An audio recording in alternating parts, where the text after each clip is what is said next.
Welcome to your weekly app podcast. I'm your host, Hunter.reineck, and this week we actually have a human being. Today I am joined by Logan Rex, the Armstrong Air Space Museum curator.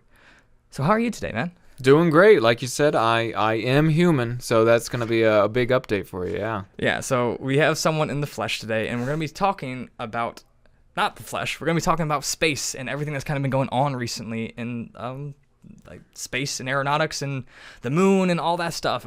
Yeah, no, I mean, like you said, there's been so much recently in the news, whether it's, moon landings again, people on the International Space Station, SpaceX in general. There's a lot of things going on that I'm really excited, and it seems like people are getting really reinvigorated about space again. So it's really exciting to see. Yeah, I've been excited. I've been actually watching.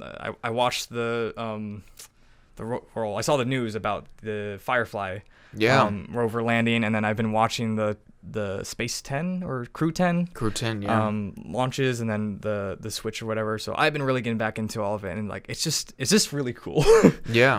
All the stuff that we're doing right now. So before we get into it, though, I just want to say, who are you? What is this? What do you do? What is what is you? Yeah, that's a great question. So like you said, my name's Logan Rex. I'm the Armstrong Air and Space Museum curator and communications director.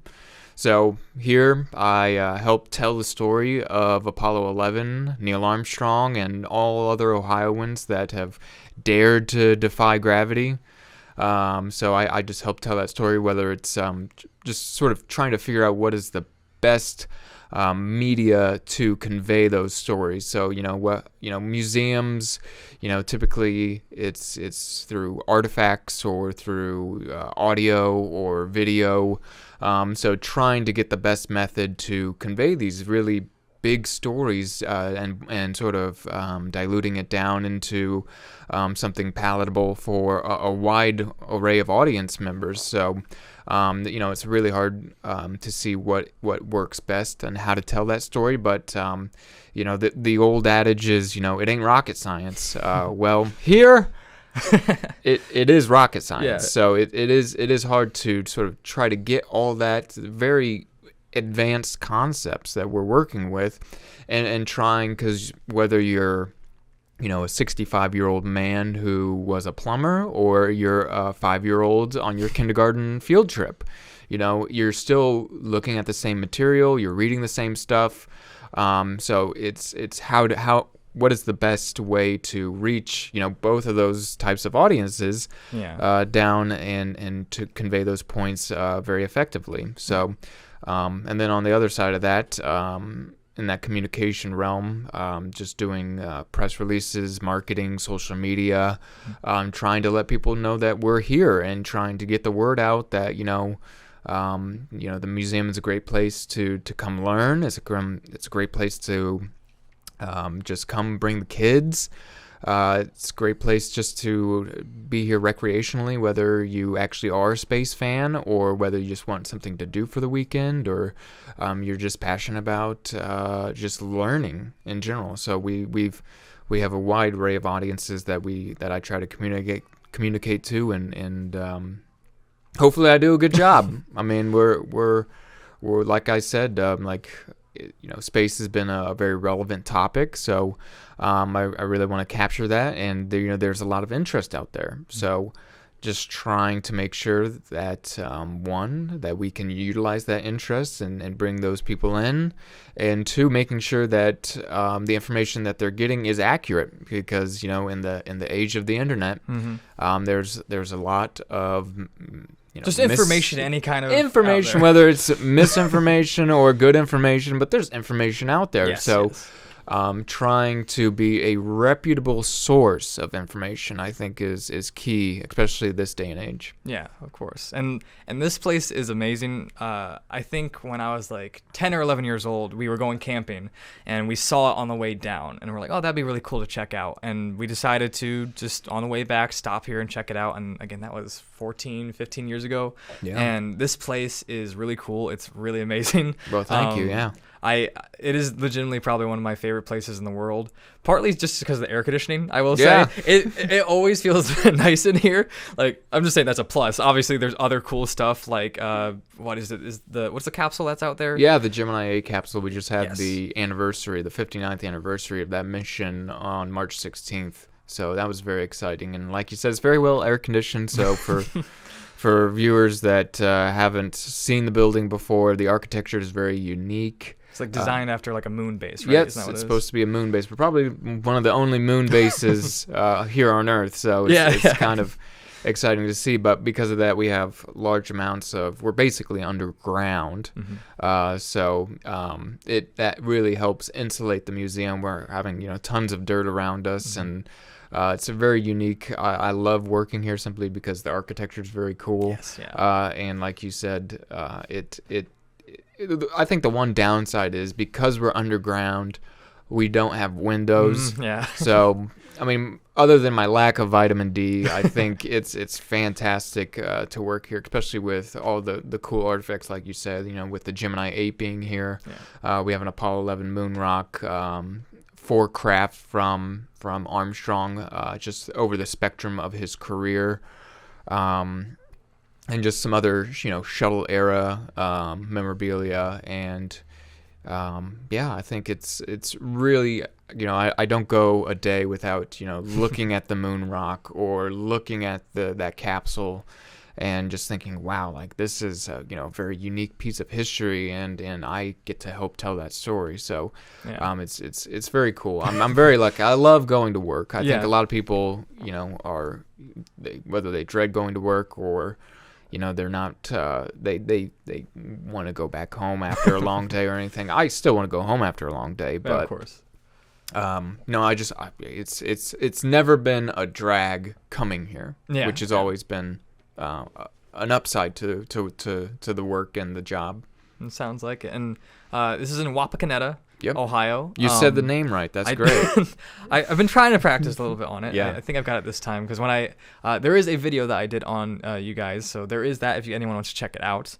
That's probably why I know the name because I always try to make sure I get the pronunciations right in those small little tidbits.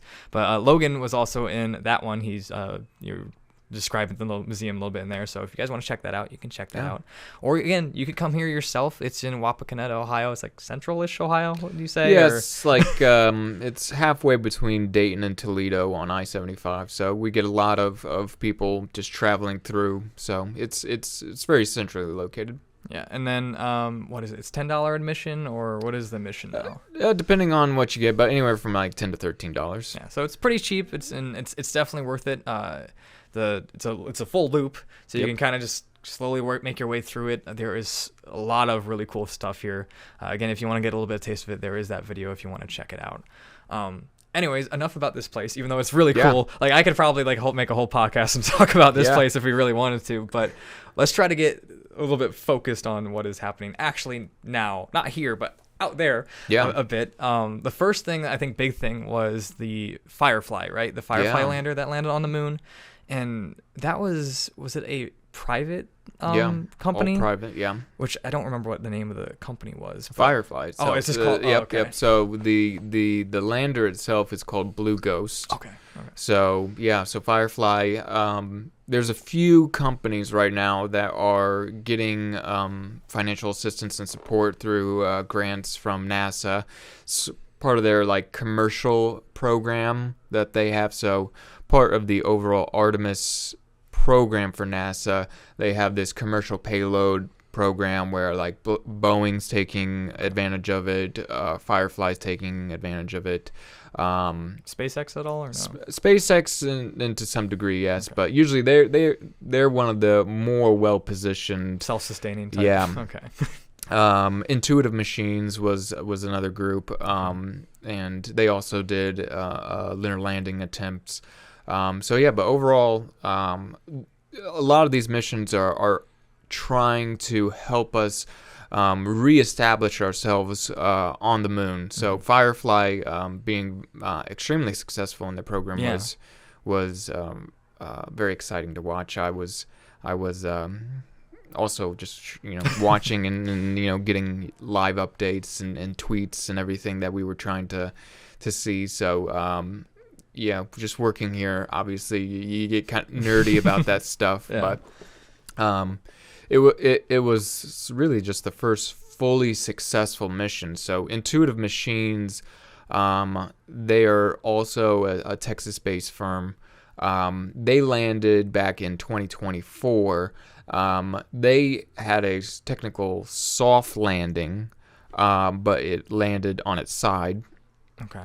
So they technically did land on the moon, soft landing, but because of that tilt, it was almost a little over a 30-degree angle. They couldn't count it as a fully successful mission. So Firefly has sort of positioned themselves as the first fully successful mission landing, all private landing on the moon. And then Intuitive Machines, like a week later, made a second attempt, IM-2. Okay. And that mission also ended up on its side. So it was, I don't know what they keep doing, but they get the soft landing. They actually got a few images from that landing, even though it was on its side.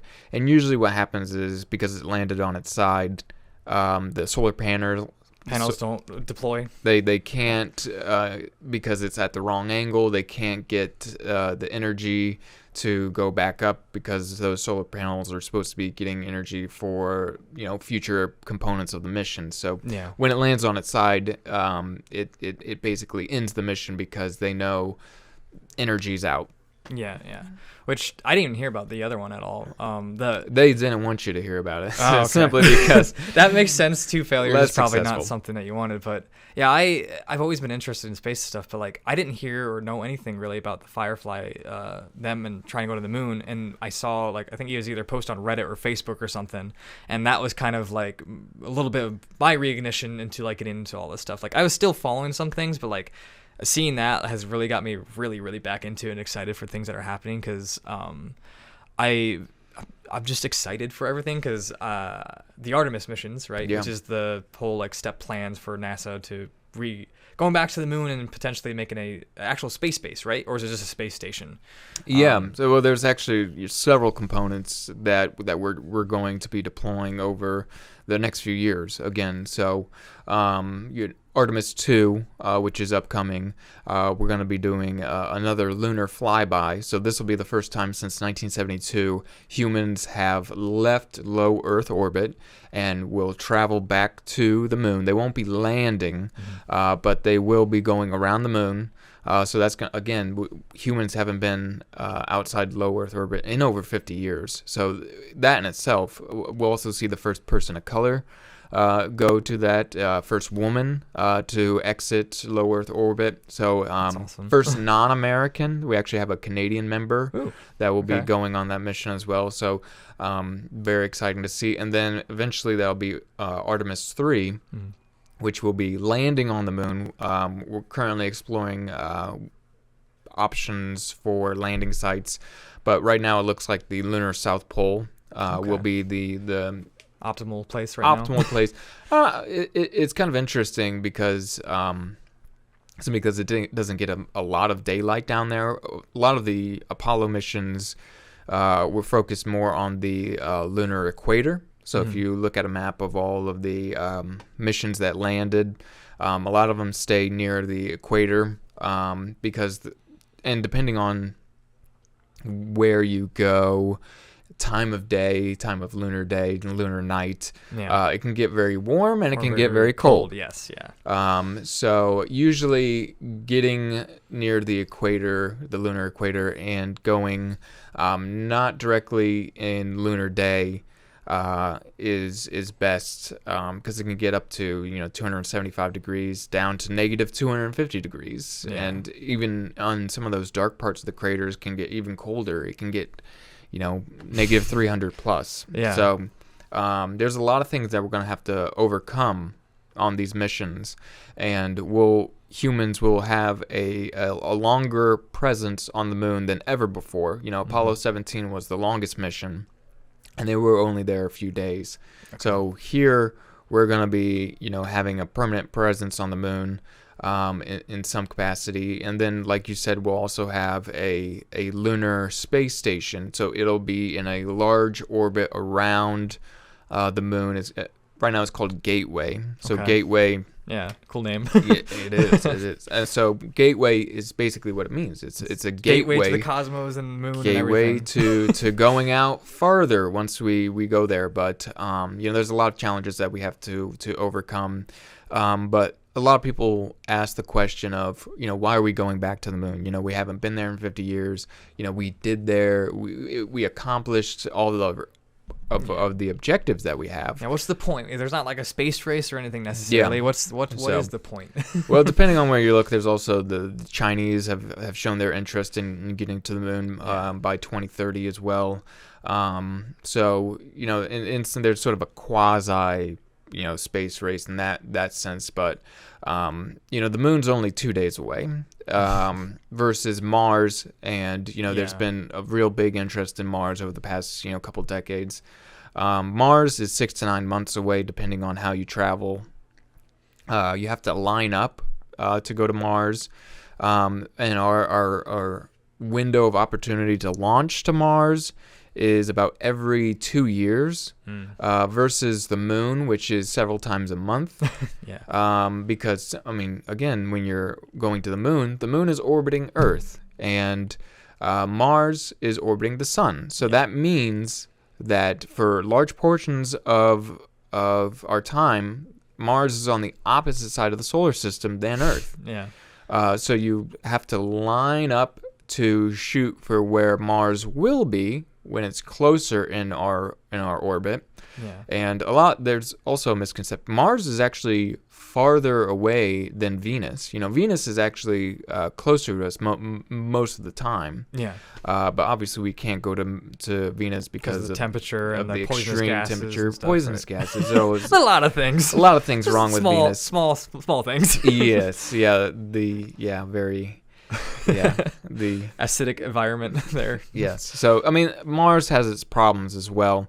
Obviously, Earth is very optimal, but Mars, in terms of habitability, has the best chance of having it. But there's so many questions that we still haven't answered from Apollo of how to actually have a permanent settlement on another celestial body. So we're looking at that, and we have to work that out. And there's always those people saying, well, Earth is great. Why do we need to go out there? We have everything that we need right here. Why are we spending these millions of dollars when we can be using it for X, Y, and Z? And then NASA, the thing that we always look at is because of what we're doing, there's so many, they call them spin-offs, but there's so much technical benefit to going and developing these problems. Anytime that humans, solve a problem, it benefits everyone. It benefits the application for that resolution to that problem usually has multiple uses.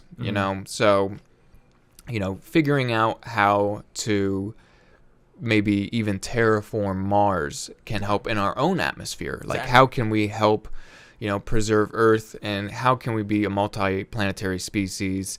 And again, right now we're sitting, we have all our eggs in one basket. So if anything happens to this beautiful planet, it's game over. We're back down to being at least lifeless in the solar system. So having that opportunity to become a multi-planetary species also helps our survivability, just in case. If you look over at the millions of years worth of geological data, it's not a question of if, but how. When and how, kind of. Yeah.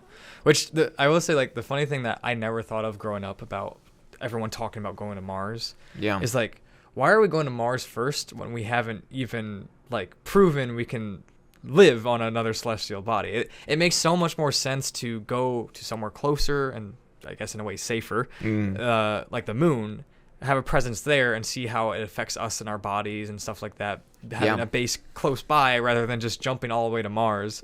It's so funny because, like, again, I never thought like, oh yeah, we should probably like test trial this on the moon first rather than let's just go to Mars. So that's just really cool. And like, I don't know, I think the idea of like knowing whenever this stuff goes down is that looking up at the moon and knowing that there are humans there just living there, just doing research and stuff will be so cool and mind-blowing. And the one thing that I'm really curious too is that if once that's the gateway is set up, if we'll have a little tiny like dot that's constantly going around the moon. So all that stuff is like super exciting. And the crazy thing I think recently more is how much of like the private industry has gotten into space travel and like space aeronautics, I guess, because like that was not something that I ever thought would be a thing I would think about. You know, NASA's NASA, and you always, or I don't know what it is in Russia, but like I was always like Roscosmos. Okay, so like I always thought like, oh, governments do this. You know what I mean? There's no way that like, you know, it's not the Jetsons. We're not gonna have rockets that take off and land straight up.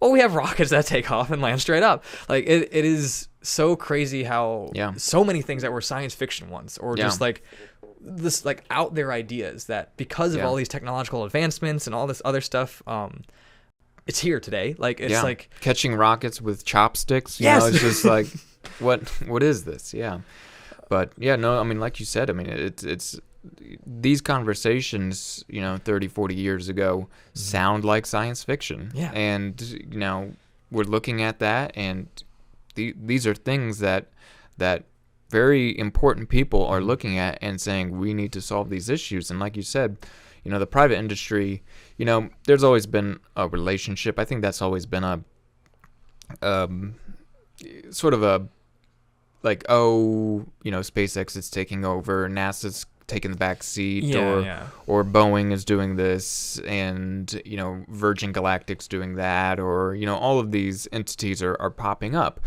You know, if you just look at, you know, the Apollo program, you know, there was Rockwell, you know, they helped design parts of the Saturn V rocket. You know, there's Boeing that helped design, again, parts of the rockets, and, you know, they developed the lunar rover.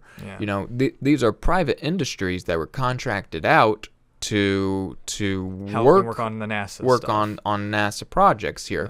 And now it seems that NASA has sort of switched it in terms of marketing, at least, where, you know, it's still basically the same formula. But it seems that the private industry is getting more attention for that, which is okay, because if it's private, it means that there has to be some type of funding coming through. NASA has funding through the government. It's almost NASA's kind of became their own like curator of like other companies, that they're like, all right, you guys get funding here for us, and you come all together, and we'll see what we can do together. Like And that's usually one of the main drawbacks of NASA, when if they don't have the money for it, they can't do it. And that's set by, you know, Congress, where if you look at the private industry, they have, obviously, depending on their capital, but they can raise their own capital and still carry out those missions. They don't have to sort of go to Congress for money and beg and plead, and, you know, and NASA can also help in those, like the commercial payload programs. You know, they can help see which of these companies can help. You know, a lot of these companies are startups, and like who can we actually utilize? And they've done a lot of the groundwork already. Where NASA back in the day, you know, when NASA started, nobody had been in space. So it's like they had to work literally from the ground up on how to get a lot of these projects. Now, you know, they're sort of saying, okay, let's see what these companies can do. So it is interesting. NASA certainly hasn't taken a back seat at all. I think the end of the shuttle program sort of really at least in the public eye. Yeah. Felt like just NASA took a step back. Yeah, NASA's dead. That we're going on Russian rockets. We're going to Kazakhstan to land on from the International Space Station. And from 2011 to when SpaceX sent up the first crew, there was a good almost 10 years where we weren't launching from American soil. And I think that really put a damper on the public eye for NASA. Yeah. And, NASA obviously has done extraordinary things, but Yeah. PR usually is not one of their better things. Yeah, and that's like one thing that I think the public, which is funny because it's always like everyone has to be rooted for their own team. If some other team is doing it, at least in the public eye, sometimes it's like, Russia's doing this, we're not doing this. But like to me, and I hope people start to get this more, is like space is an international thing. It's a whole world thing. It's not like there's a whole space station. Yes, international space station. Exactly. That's why I thought of it. Like it's, to me, it doesn't matter who sends it up or who they are, or where they're from. It's that we're doing it. That we, the human race, are. I think what you said in the video is like escaping the bounds of gravity and going into space and like exploring these things. It's the great final frontier is exploring space. And like, I think that is one thing, if you look through history, since you said you're a big history buff, is that we've always explored. We're always explorers, but we've gotten and explored everything basically on Earth, other than like maybe the Mariana Trench and like some places like that.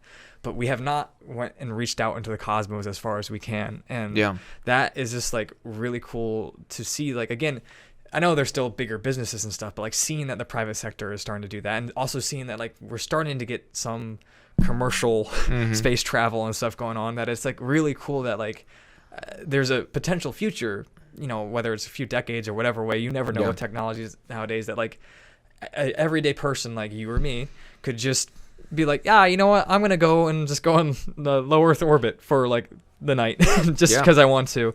Like it's so cool that we're getting close to that future, and like all these things are like a possibility now. That again, like even stuff like this smartwatch that I have were things of fantasy like 3 decades ago, and now they're just here and now every single day. We have we launch so many rockets now that I think people have gotten bored of it because it's normal. Like and I feel like that's a little bit of a problem, but then again, it's not, because we're doing it so often. It's so cool that we can. But again, people always want like the new news, the cool news or whatever. Like I didn't see that much about launches until there was that recent SpaceX launch that like blew up over the Gulf, I think. You usually get the blow ups. those make the stories, yet all the successful ones usually are kind of They don't care about the 100 launches that were perfectly fine. They care about that one that exploded and looked really cool. But I guess getting on the topic of SpaceX, because like that has been the, like, I guess at least in America, the forefront of the company is SpaceX and everything. One thing that obviously recently there was Crew 9, I believe it was, that was stuck in the International Space Station for because they went up on what was the one that they went up on? Boeing Starliner is, and that was part of the commercial program that NASA has as well. So they were working on a new type of spacecraft, and that was the maiden voyage. The first one was uncrewed, and then this was the first time that they actually sent humans into the mission. And Sunita Williams and Butch Wilmore were the maiden crew for that. And that was actually the first time that a woman had accomplished a maiden voyage of a craft. So that was also pretty groundbreaking. And Sunita Williams, she's also from Ohio, so we're very proud of anyone from Ohio. She was born in just east of Cleveland. Oh, cool. She grew up in Massachusetts, but we'll claim her. We'll definitely claim her. She's ours now. But overall, very skilled astronaut. I don't know as much about Butch Wilmore. Obviously, still very, very experienced. But I know Sunny. She was actually at the museum in 2019. She was actually the first astronaut I ever met. So it's cool. Very, very exciting to see her doing some great things. But she was the first person to run a marathon in space. She was the first person to run a triathlon in space. The swim portion is kind of hard, but you get resistance bands, and it sort of replicates swimming. But she was the first person to do a triathlon in space. She actually ran the Boston Marathon from space on the International Space Station. So she's a very inspiration to a lot of people. Yeah. So I think that's one reason why Boeing wanted someone like that. Yeah. And when it's the maiden voyage of certain spacecraft like that, things might go wrong. And both Butch and Sonny knew that being the first of something has risks. That's being an astronaut. Astronauts, they put their lives on the line. 99% of the time it goes right, but there's that chance. You have to prepare for contingency plans, and that's really what this mission was. As soon as they knew that Starliner was having technical issues, it's really there are people that do computations at NASA, risk analysis. That's all that they're running. Ever since Challenger and Columbia, they have to weigh. Does their return in this craft sort of outweigh the risk of them perishing? And if the risk is too much, they're gonna have to look at alternative plans, and that's what they did. And the Starliner came back perfectly fine. It was fully intact. The indicators that they were reading, ended up being very nominal in terms of risk. But NASA didn't want to take that risk. Having people in space a couple months longer than expected, or having them perish through the atmosphere. Yeah. What are you gonna do? Exactly. What are those options? And out of that, having them at the International Space Station a little longer than expected could benefit us in a way. It ended up being the better choice out of that. So I always shy away from the terminology of them being stranded, them being stuck. It's kind of like your car broke down and you're at a hotel longer than you're expected to be, rather than being in the middle of the desert or something like that. Yeah, I mean, they had food, they had water, they had resupply missions. So the SpaceX Crew Dragon Freedom got there with Crew 9 in September. So what NASA did once they knew that they were going to stay on the International Space Station longer was they actually worked them into the crew cycle. Okay. So they became part of Crew 9. So normally there's 4 people on the SpaceX Dragon that goes up, and they replace them and they send them back down. There was only 2 people on that SpaceX Dragon Freedom. Okay. Which, because the other 2 people went up on the Boeing, so they just worked them into the crew rotation. So they became part of Crew 9. And actually, while there, Sunita Williams became the commander of the International Space Station. I saw that. So that's cool.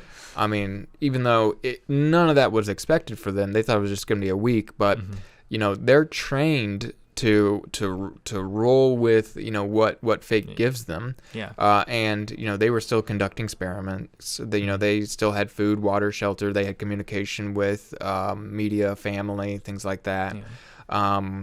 So yeah, like you said, I mean, your car broke down, but you're still at a you're at a at resort essentially, or whatever. You're still there. So it wasn't as bad as at least what was being initially reported. in the media and stuff. A lot of it, just because they didn't have an end date. Yeah. They're indefinitely in space, and it's like, well, they're fine, and actually they were in space a little over 9 months. It's not even the longest anyone's been in space for. That's what I saw. There's been people that's been in space for, I think it was like 370 days or something. It was like the record. I forget what it was exactly. For an American, Frank Rubio spent about 370 days in space. So not even the longest that Americans have been in space. Yeah. So if anything, the average stay at the International Space Station is around 4 to 6 months. They like to keep them up there. Some people stay longer, like we said, like Frank Rubio stayed for over a year.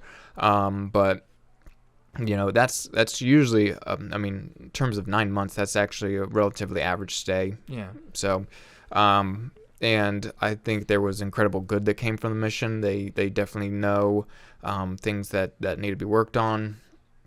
But just the fact that it's being reported, it seems very over dramatized. Yeah. To make a story, it seems like to make a good story, and it is worth noting. I mean, it's unique. There's this private entity that sent up. They had issues, but the fact that it just kept being like the stranded astronauts or there, that's not really the part of the story that's true. Yeah, and I wish they would focus a bit more on all the good and the research and stuff that came out of it, rather than again, in the public eye, it's just basically been, these people are stuck up there, someone needs to get them down, and they're finally coming down or whatever, instead of like, oh, these people got stuck up there testing new technology, but now they're up there and they're actually doing some nice research and like making something out of it. Like, I wish that was, and I'm sure there are some places here and there that are reporting on that and like talking about that, but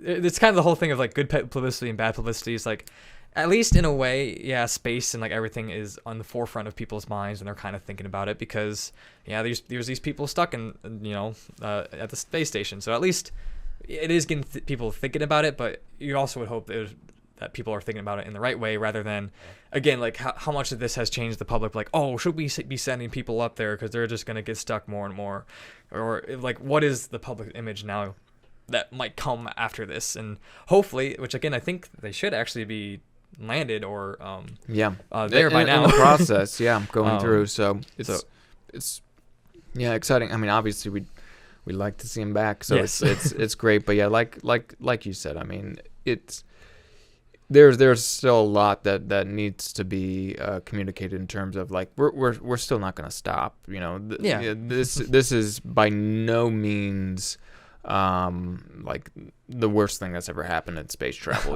This is a relatively small issue, and I think NASA did quite well, and Boeing did quite well too, in terms of making those decisions, and that's part of, if you look back at like Apollo 13, when they had an oxygen tank explosion, they did quite well in adapting to that incident and overcoming. Perseverance is a very big part of being an astronaut, and adapting to new circumstances is very important for the job. So when you go into space, and if there's an issue, we have the best of the best up there. So them working, figuring it out, and adapting to that new situation, it's part of the job. Well, it has been amazing talking to you about this kind of stuff, and like obviously there's just new things happening every single day. Like, get involved, like there's so much happening in space right now, and again, or if go out, see it yourself, look at the stars, come down here to the Armstrong Air Space Museum, like get involved with it. It's all really cool stuff that is happening right now, and it is, I'm just super excited about all this stuff. Yeah, absolutely. So again, thank you so much for being on the podcast. Yeah, thank you for having me. I genuinely appreciate it. Is there any last remarks or anything that you want to say and let people know? Well, hopefully I was better than the AI. We'll see though. Yeah, we will say. I will say again, it was a pleasure talking to you. But who knows? I mean, I had the whole internet that I was talking to basically. I know. So it's kind of hard to go up against. But I appreciate you being the first human guest. Well, thank you. On this little experiment of the podcast that I have. And thank you all so much for watching. Again, if you want to check anything out that Logan does, his name's Logan Rex. He's a curator at the Air and Space Museum, or Armstrong Air and Space Museum in Wapakoneta, Ohio. It's a really cool place down here. Seriously, I highly recommend checking it out. And again, thank you all so much for watching.